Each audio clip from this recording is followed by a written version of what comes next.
know if it's on. Yep, sounds like it is. Is the mic on? Okay, Franny, ask your question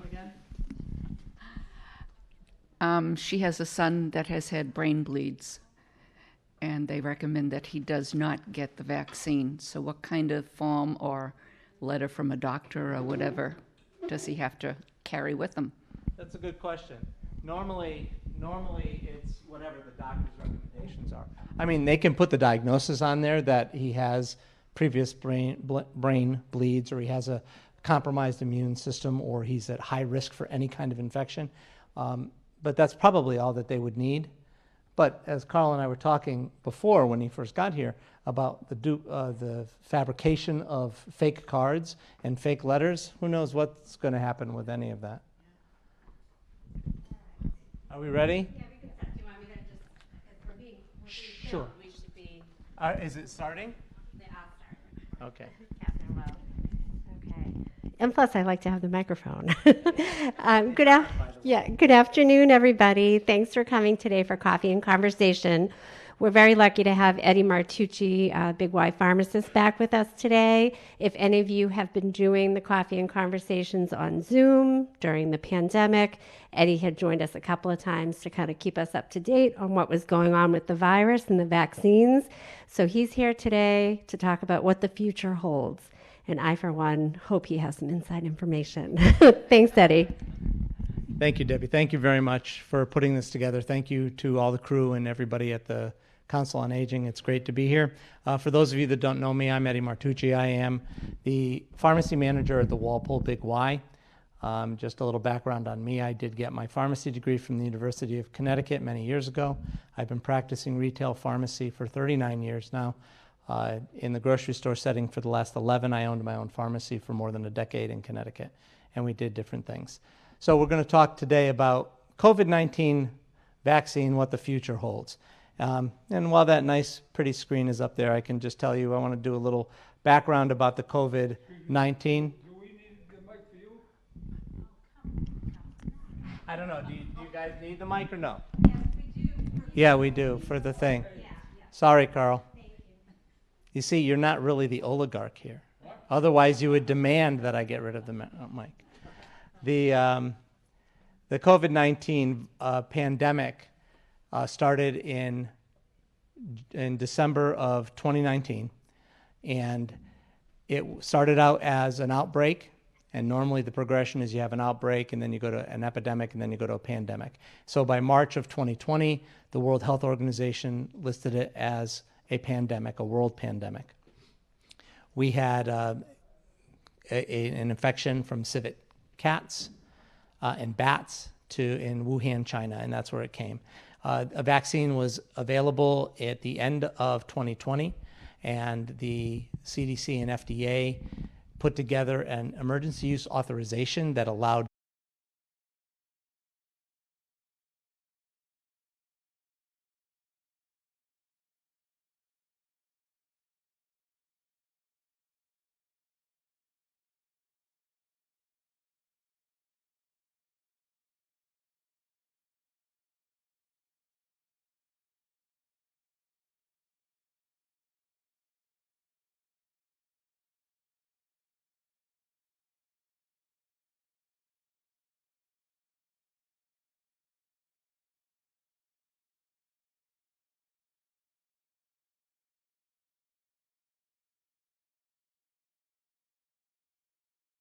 cases worldwide, over 4 million deaths. And then in the United States, we've had 36,630,000 deaths. You can see that we are actually a highly technology and have a great healthcare infrastructure, so our death rate is less than what it is worldwide, which is good. The next slide shows us the vaccination rates. And one of the things that this does not point out, but I did want to mention, is it says fully vaccinated. So those are the people that in the two-shot protocol have gotten both of their vaccinations. There are many people who have had, and probably another half of a billion people that have had one shot. So that does give you some protection. And the reason I say that is the biggest number to me is that a human can pass to another human a viable COVID-19 virus 80% of the time, how it's contacted by respiratory droplets, 80% of the time. After having one vaccination of any of the vaccines, that number goes down to 14%, and that's a huge drop. So that protects our fellow Americans and fellow neighbors, everybody else in the world. So that's another really good reason to get vaccinated, not just for yourself, but for others. But we can see that the vaccination rates are here. Let me get out of your way. There are only 5 states in the union that have over a 60% vaccination rate, and you can see Massachusetts is number 2 on the list. New Hampshire is not one of our New England states that fill in, but they're number 7. So they're still doing a very good job. The lowest rates are about 35%. There are certain states that have 35%, and I don't want to point them out in case you came from there and you want to throw something at me. So why might we need a booster shot? That's a really good question. That's one of the things that we're talking about now. There's really 2 reasons for that. Viral mutations and decreased vaccination rates globally. Viral mutations are what happens every time a virus replicates. Every time a virus replicates, it changes just a little bit. And to illustrate that, you can see this is part of a DNA double-strand helix.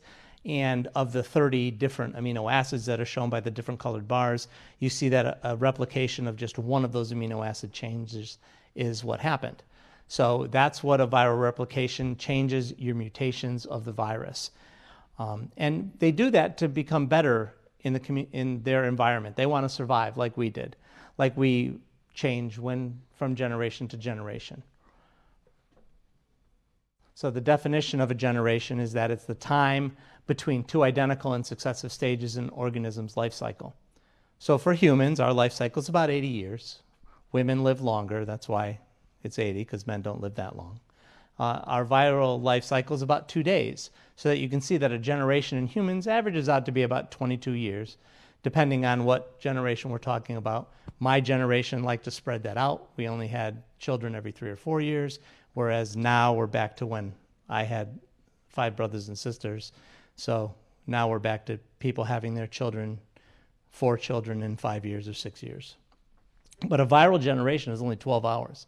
So that means it changes. It replicates every 12 hours. So in the course of a week, it could change 8 times. And just as another illustration for that, a human generation is going from a woman being pregnant and then her offspring being pregnant. And I changed the colors and the sizes a little bit just to show that we do change even as people. And I have 3 children. We use the same DNA for all 3 of those children. My wife gave half and I gave half, and they don't look anything alike. So everything changes. And the one that we planned is the biggest pain in the butt. Oh, never mind. This slide shows that the viral life cycle. So it just tells us what happens when a virus comes on. And I think it's pretty cool because viruses really do look like that. They look like the moon landing unit. So I wonder if that's where they got that design from. But actually it lands on there, so they have to do an attachment to the cell membrane. Most times cell membranes are very sticky, so it's hard for them to attach. But they have an attachment to that. Then they penetrate the cell. They inject their RNA and DNA into our human cell. Our own biomechanical mechanisms make more of their viral DNA and RNA. Then they mature, and then they lyse the cell. They break that cell open so they can float around in our bloodstream and get attached to some more cells. How do we fight viruses? In my world, which is the drug world, we do it by disrupting the attachment of the virus to the cell. We can do that by either increasing the cell's defense mechanisms, making it a little more sticky, giving a boost to our immune system, or we can change how the virus looks at the cell. We prevent entry, and then we can alter the viral DNA. So we either have the viral DNA change so that it can't multiply, or that it doesn't multiply correctly. It doesn't get to maturation. Vaccines work by helping our bodies make antibodies. So what we normally do in a vaccine is we have either the whole virus or part of the virus. We have our own immune system build part of that to fight that off, so that when we see that real virus that comes in, our body says, oh, I know what this is, and I know how to fight this.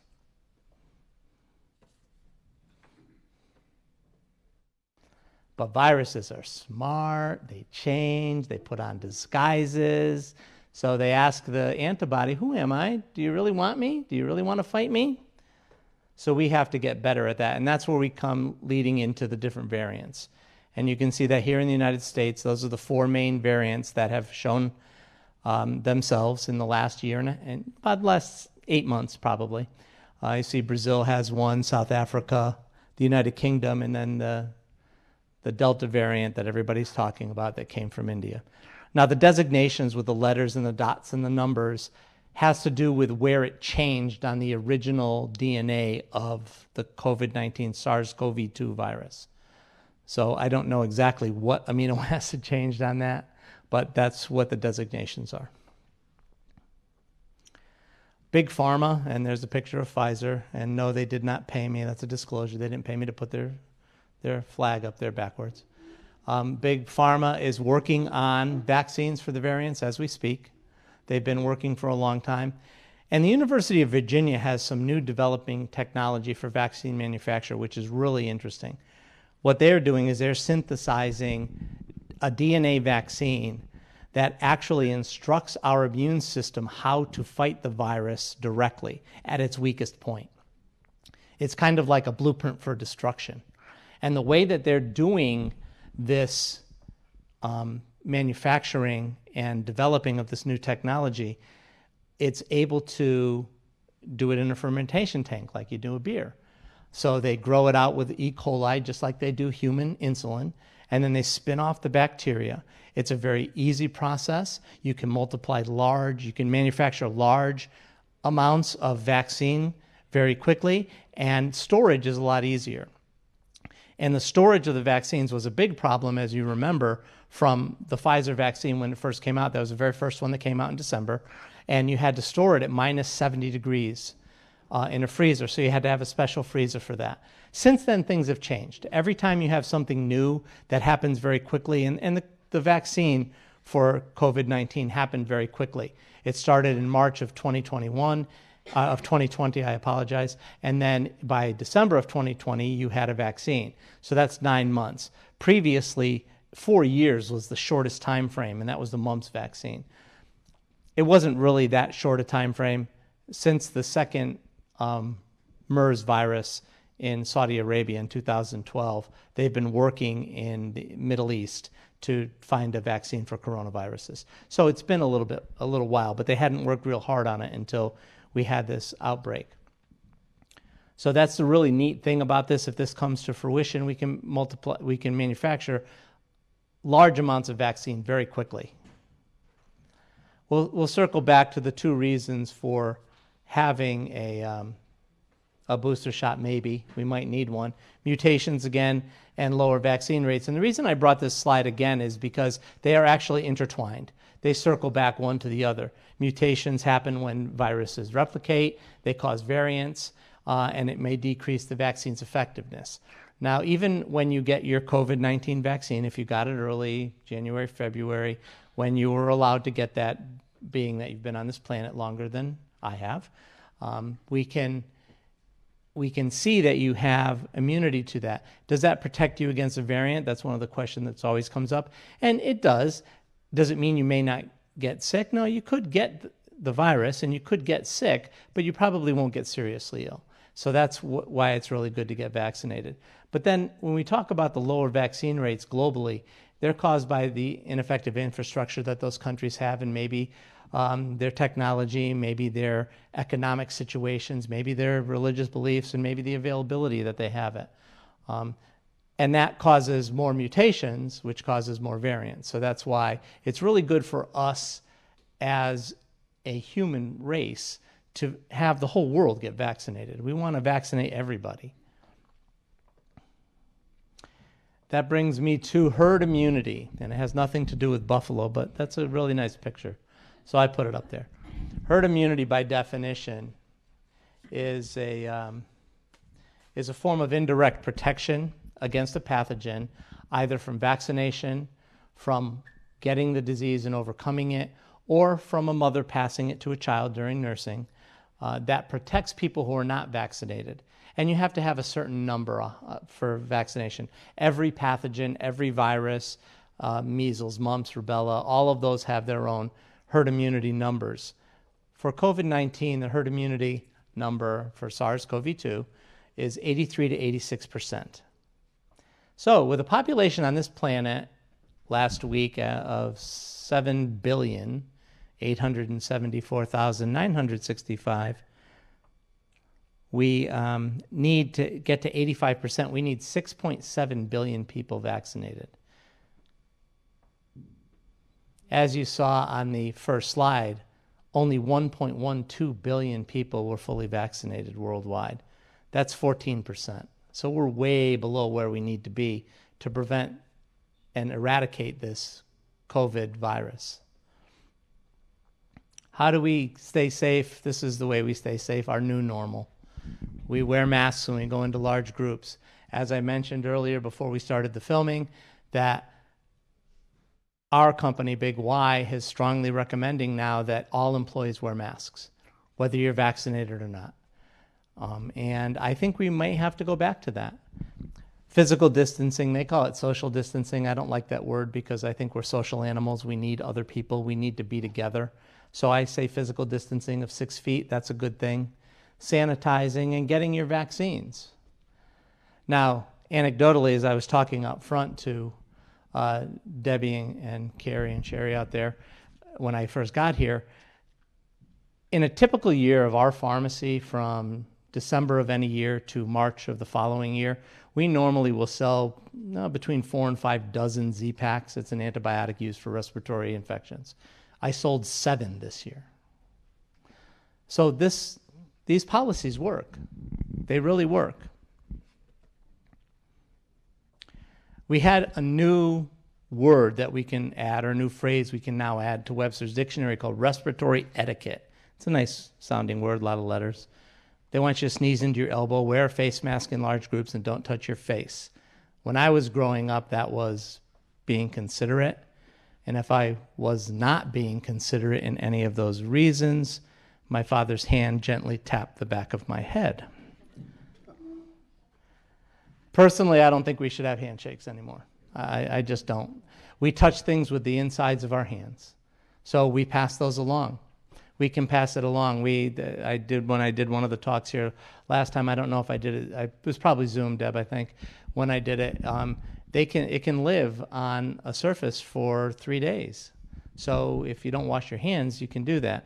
I think maybe we need to go to a fist bump or an elbow bump as our way of greeting nowadays. Again, anecdotally, my mom, who's a very social animal, got a little bit sick back in March for Easter because my nieces went down. One of them wanted to introduce their new fiance to her, which is great. It's awesome. And she said, well, no, it was family. I said, but Mom, they're not in your bubble. They live in South Carolina. You live in Florida. They're not in your regular bubble. So you have to really be careful about that kind of stuff. One of the other questions that they have is, should we have a combo? And Deb, as I told you, I did this earlier for Linda at 8 o'clock this morning. My wife is my editor, and I had the Happy Meal up there, and she looked at it and said, oh my gosh, that's disgusting. So I said, okay, we'll put soup and salad.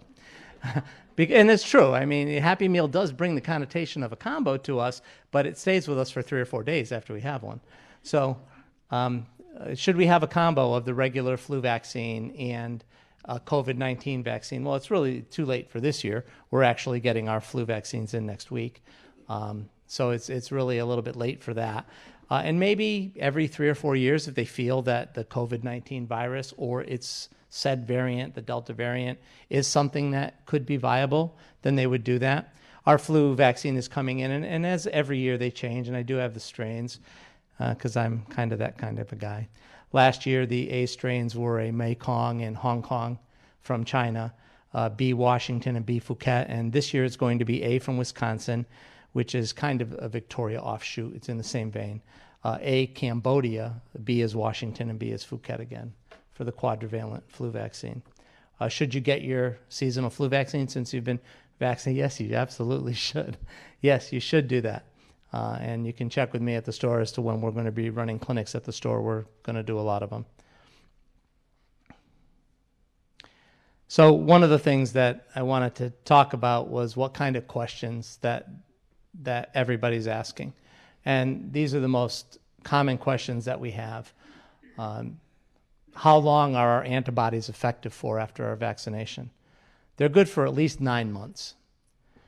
Now, the COVID-19 virus hasn't changed as rapidly as a seasonal flu virus changes. So that's why we get a seasonal flu virus vaccine every single year. The COVID-19 has not. So it doesn't do that. But we're good for at least 9 months at full protectiveness. If you had the Pfizer shot, that's 95.1%. If you had the Moderna shot, that's 94.3% with the newest data that just came out last week. Where are we at herd immunity? That one to me was so, I skipped number 2, didn't I? How effective are our antibodies against variants? They are effective in making sure that we don't get really sick. You remember that the complications from the COVID-19 virus, the SARS-CoV-2 virus, is hospitalization, respiratory depression, needing a respirator. That was one of the issues they had in Italy, if you can remember back reading those terrible news stories about triaging people saying, this person gets a respirator, this person, you're on your own, to see what happens. So it will protect you from being in that state. But could you be sick? Could you have a fever? Could you feel yucky for a couple of days? You could. Runny nose. If that happens, don't go out. Don't go anywhere. Don't go into your doctor's office. Call them, let them know. Where are we at herd immunity? I talked about that. As I wrote these questions first, I realized that was really important to me, so I put a slide in there about it. We're at 14%, which is not really good. We should be higher than that. Will a combo vaccine decrease seasonal flu availability? It certainly will not. That's something that's still going to be made. The seasonal flu is something that is approved for use by the FDA, which means that employers can mandate that you get the shot. Otherwise, you can't work. With the COVID-19 vaccination, it is still under an emergency use authorization, so they can't mandate that you can get it. They can strongly recommend you to get it. They can take protocols to make sure that you are staying as safe as possible. They can probably limit what you can do at your job. We do have a professor at one of the area colleges who did not really believe in the vaccinations, but she had to come and get it because otherwise she wouldn't be able to teach a class of less than 100 people because it was too small of a classroom. She wouldn't be able to have her office open for students to come for office hours and counseling. And she would her ID badge would have a big red X on it to show that she was not vaccinated. So she's a history professor, so she was talking about the McCarthyisms of the 50s, which I could relate that there wasn't too much different from that. And how young can we vaccinate? That's a very interesting point.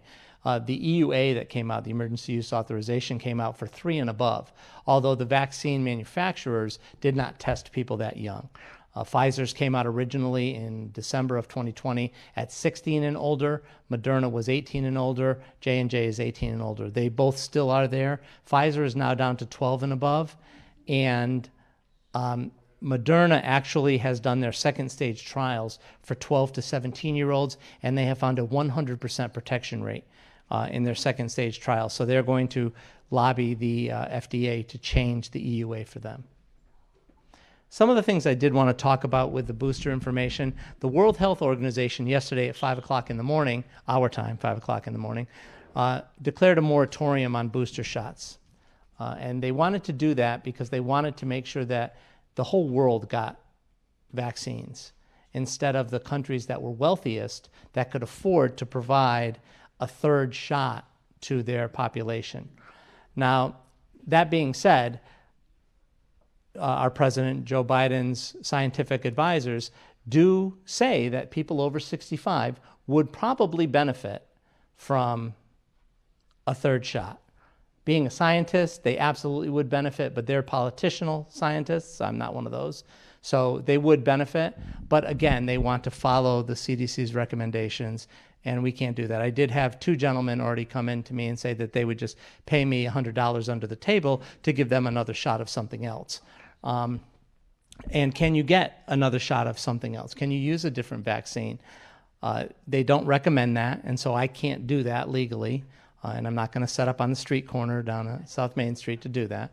So you can't do that. You won't be able to get that.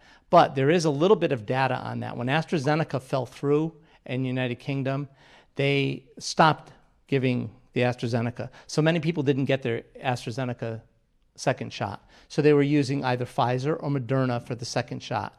And they did find that instead of 63% coverage, 2 weeks later, they had 75% coverage. So it was a little better. And when we think about that, they were made differently. The Moderna and the Pfizer shots were used messenger RNA to build the corona spike on a cell, and then our body says that, hey, we don't have those things, so we're going to find something to fight that. And whereas Johnson & Johnson uses a defective viral vector protein to build the same spike, it does the same thing to build the spike, but it works in a different way. And from an ivory tower medical standpoint, that makes sense. We treat heart disease, we treat blood pressure different ways. And blood pressure, we use things that decrease our volume, decrease our heart rate so it decreases the work on the system, lowers the resistance in our veins so that it decreases the pressure. So maybe using two different vaccine makeups, our antibodies would be built a little bit different inside. That does make sense, but it's not recommended. We can't do that. I won't take money for it. Golf balls, maybe, no money. One of the other things is that there are several countries that are already doing booster shots. Bahrain, United Arab Emirates, Germany, Israel, and France are doing booster shots. Now, Israel is doing just a small subset population, only those people over 65. France is only doing a small subset of people who live in group homes. But the other countries are anybody who wants a third shot can come and get it. And again, they are asking not to do that. They're asking that we send vaccine, and the United States has done a good job in that. We've sent over 2 billion vaccines to underprivileged countries to get them vaccinated. But there are countries out there that have a 2% vaccination rate. So as we open up our travel, as we open up our borders all worldwide, people who are traveling could be bringing in a different variant. It's interesting that about 400 colleges in the United States are requiring their students to get vaccinated and their staff to get vaccinated. Federal civilian employees are required to get vaccinated. If they refuse to get vaccinated, that's okay. They can't be fired by the labor laws, but they say that they can, they have to wear masks, that your employer can make them wear masks. They can make them stay 6 feet apart from everybody else, and they can make them do regular COVID testing.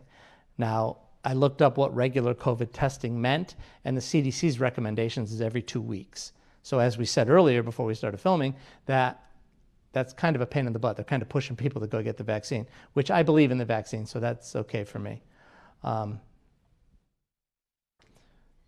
So those are the things that happen with the CDC. I did put a slide in here about those questions. Now I'd like to open it up for any other questions. Does anybody else have questions about there? Yes, Carl. Oh, I got here. They'll me. Anyway, testimonial first. I got my Moderna shot down at the Big Y pharmacy, and Eddie gave it to me, and he's the kindest, gentle shot of all the ones in the Army or other places in all my 39 years. I just didn't want to cry and I ran out of lollipops. Hey, I forgot my last part there. In all my 39 years. There you go. Does anybody else have questions? Yes, ma'am. So if you received the Moderna shot early because you're elderly, should you be getting a booster shot?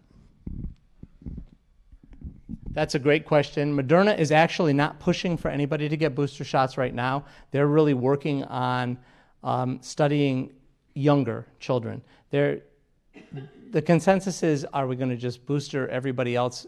We have a choice. We booster everybody in the country, or do we vaccinate younger people? Because as we know, children are little petri dishes in this world. So they carry all kinds of things. And kids normally don't get violently ill and they don't get seriously ill from having the COVID virus, but they can pass it to somebody else. And that was when we were first in the COVID throes in January, February, March. That was the biggest concern. Our families have grown. We don't have just one generational families anymore. So if a child goes to school and brings home a virus and their grandparent lives with them, they have a chance of infecting them and they can be more serious. Should you get another booster, the CDC is saying no, they're not going to do that. The World Health Organization is saying no, they're not going to do that. Pfizer is the one that is pushing for people who were vaccinated in December of 2020, January, and February of this year, that they think that they may need the booster. If you talk about the 9-month coverage, you're about that now. So that's, I think, why they're talking about that. The cynical Eddie that's on the other side of me here says that Pfizer just has a whole lot of vaccine they'd like to have the government buy for them. I didn't get to my question. I didn't give you my question. No, you didn't, because you remembered 39 years. Right, okay. Last week, I think I get jiggy with so much on the TV. Everything's COVID, and Delta. And for about 3 days there, I was cold in the afternoon. I had to put my flannel shirt on. And I wondered about, am I getting sick or something like that? And so I guess you answered my question already about stay home. And I took my temperature. Temperature was low. That's what you really want to worry about is your fever. You will get it. You will get a temperature. So that's the thing that you want to worry about. I think that we have had a ton of fluctuation in our weather patterns, and I know that allergies are super high this time of the year. It's ridiculous. So that could have been part of it. But if you have a fever, if you're coughing, sneezing, and it's not from allergies, because people are sneezing from allergies, I belong to that group, then you should just stay home. Call your doctor if you think. Tylenol, ibuprofen, that kind of thing will help. Yes, ma'am. If you have had COVID, I've heard complaints. People don't want to get the vaccine because they have antibodies that will last 6 to 9 months. So I don't know how to answer their question. Great question. I answer that question with yes, get the vaccine. But that's true. And it's true in another part of the adverse event part as well. If you've had COVID and you had a case where it put you in bed for a day or longer, then yes, you have your antibodies for 6 to 9 months. So you're protected from getting it. You're protected from passing it less than 80%, about 14% to somebody else. But your body hasn't built the antibodies specifically to what the vaccine is for. So you should get it. The problem with that is if you've seen most of the side effects, the adverse effects that happened from the Moderna shot happened on the second shot, where 10 or 12 hours later, and even with the Pfizer shot as well, 10 or 12 hours later, you get a headache.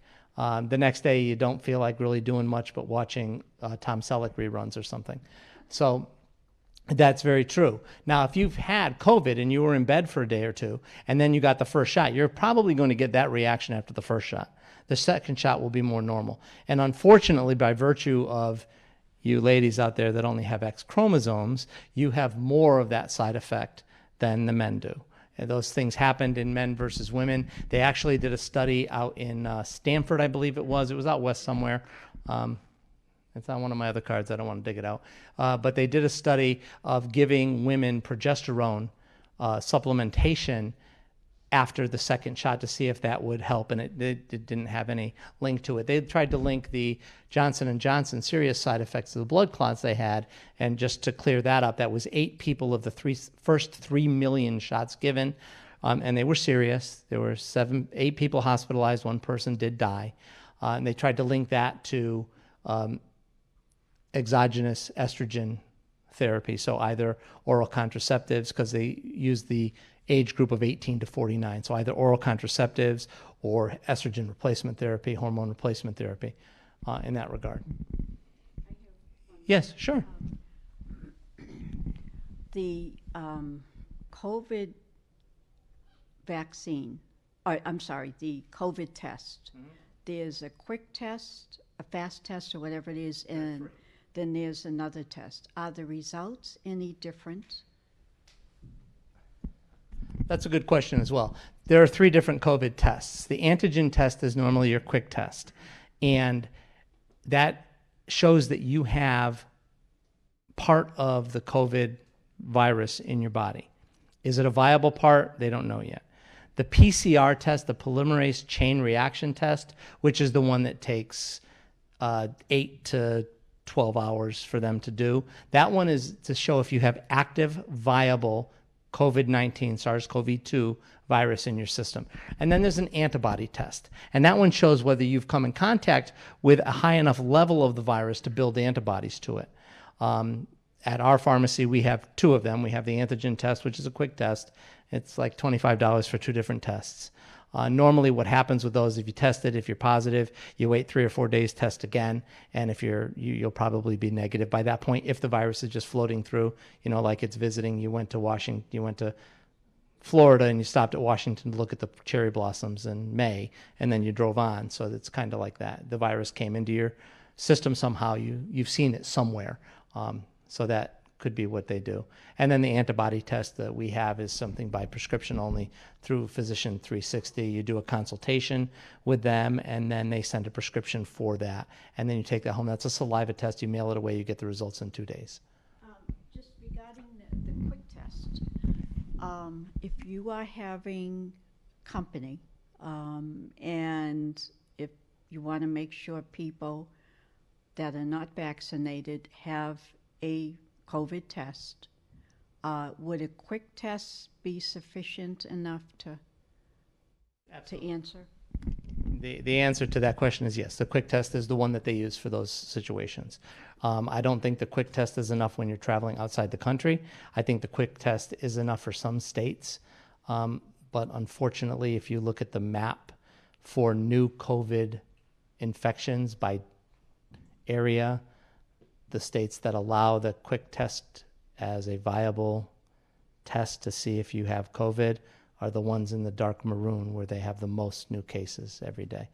That's Nevada, Florida, Tennessee. Those are the ones. Yes, sir. So many people not taking the test. Not taking the test or the shot? The shots, I'm sorry. Yeah. Back when the polio was around and the Salk vaccine came in, I assume everybody must have taken that. I'm not sure about that, Carl. That was, I think, 3 or 4 weeks before I was born. It might have been in 1929, right? 1935. So that was a while ago. I don't know what they can mandate and what they can't. I would bet you back then America was young, and America was the place of freedom, and we got to choose what we wanted to do. Polio shot by now, probably. And we don't have any polio, do we? Polio has been eradicated as a pathogen for a pandemic and an epidemic, yes. Are there still polio vaccine available? There are. They're now oral. They're not shots anymore. So the people now are more... But they don't force people coming into our country to get them, Carl. So it could happen just as a small bird walk. Linda, my wife, likes to say I take long bird walks, but this is a small one. Back in 2016 and 2018, there were 2 outbreaks, one in Washington State and one in New York State, of measles. And so they had to vaccinate the communities again in measles. Measles has a high herd immunity rate similar to, it's actually higher than COVID. It's 89 to 92%. So those vaccination rates in the communities went down to 75%, and they had an outbreak. It didn't reach epidemic levels and it didn't reach pandemic levels, but they did have outbreaks in those communities. Yes, ma'am. I have a granddaughter who is expecting shortly, and the discussion has been whether or not she would get a vaccination after she has the baby, and she is going to go back to teaching school also. Okay, if she's going back to teaching school, she probably doesn't have a choice. She probably has to get the COVID vaccine. They recommended pregnant women get the COVID vaccine when they were pregnant.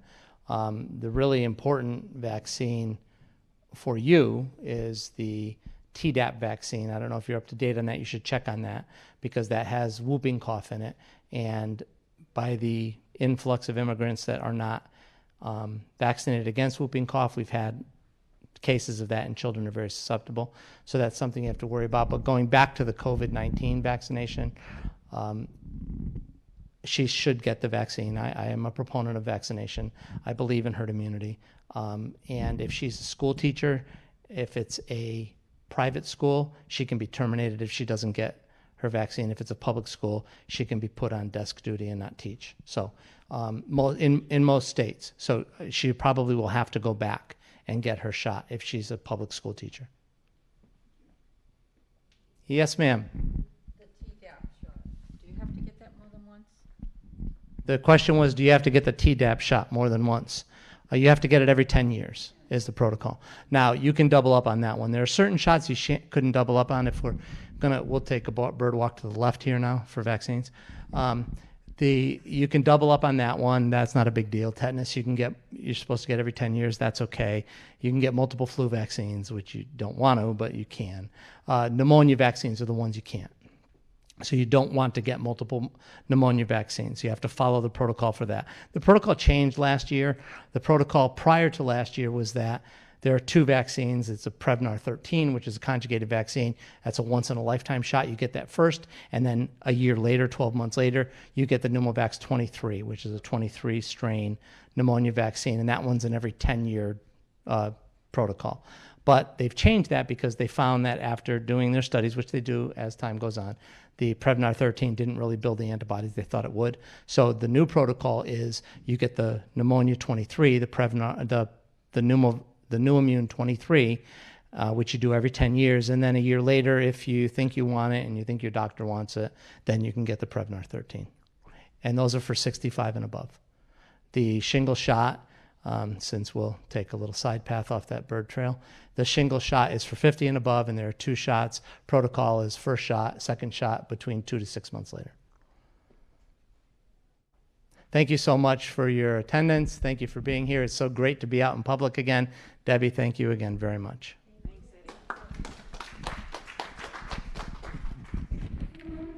Oh, I didn't put up my happy place. I normally had a sunset or something when I did these, but I thought, you know what? I'm really happy on a golf course, so I'll put my happy place. Oh, I don't know what they are. You know? You know?